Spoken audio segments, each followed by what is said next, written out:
Motor गोरी भारी गनगना थे, 5 की मोटर गोरी भारी गनगना थे। फेस ने तो पावे टुल्लू पाम का चुचवा थे, फेस ने तो पावे टुल्लू पाम का चुचवा थे। गर्मी हाँ बढ़ गए वो लेवल उतर गए वो, गर्मी हाँ बढ़ गए वो लेवल उतर गए वो। देखना धान मो सुखावत है सुखावत है। फेस ने पावे टुल्लू पाम का चुचवावत है, फेस ने पावे टुल्लू पाम का चुचवावत है। फेस ने पावे टुल्लू पाम का चुचवावत है, फेस ने पावे टुल्लू पाम का चुचवावत है।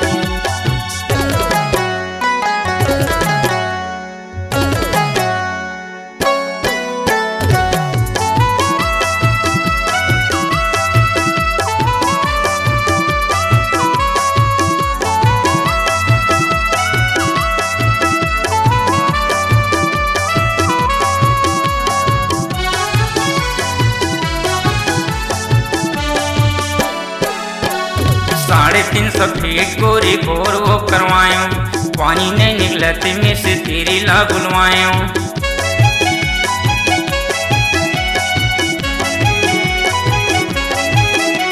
350 फीट गोरी बोर वो करवायूं, पानी नहीं निकलते में से तेरी ला बुलवाएं। पाइप लगा दे ऑटो लगा दे, पाइप लगा दे ऑटो लगा दे। बोला पावर नहीं बतावते नहीं बतावते। फेस ने पावर टुल्लू पाम का चुचवावते, फेस ने पावर टुल्लू पाम का चुचवावते। फेस ने पावर टुल्लू पाम का चुचवावते, फेस ने पावर टुल्लू पाम का चुचवावते।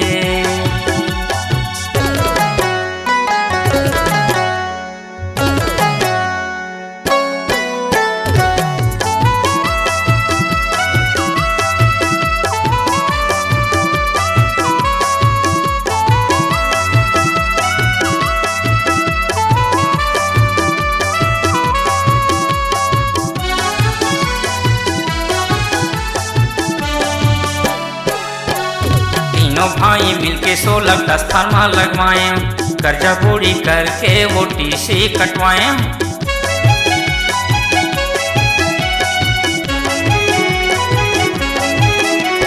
तीनों भाई मिलके 16-10 फार्मा लगवाए, कर्जा पूरी करके वो टीसी कटवाए।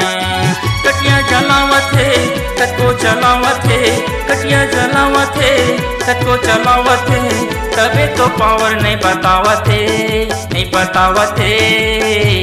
फेस ने पावर टुल्लू पाम का चुचवावत है, फेस ने पावर टुल्लू पाम का चुचवावत है। फेस ने पावर टुल्लू पाम का चुचवावत है, फेस ने पावर टुल्लू पाम का चुचवावत है। गर्मी हाँ बढ़ गए वो लेवल उतर गए वो, गर्मी हाँ बढ़ गए वो लेवल उतर गए वो। देखना धान मोर सुखावत है सुखावत है। फेस ने पावर टुल्लू पाम का चुचवावत है, फेस ने पावर टुल्लू पाम का चुचवावत है। फेस ने पावर टुल्लू पाम का चुचवावत है, फेस ने पावर टुल्लू पाम का चुचवावत है।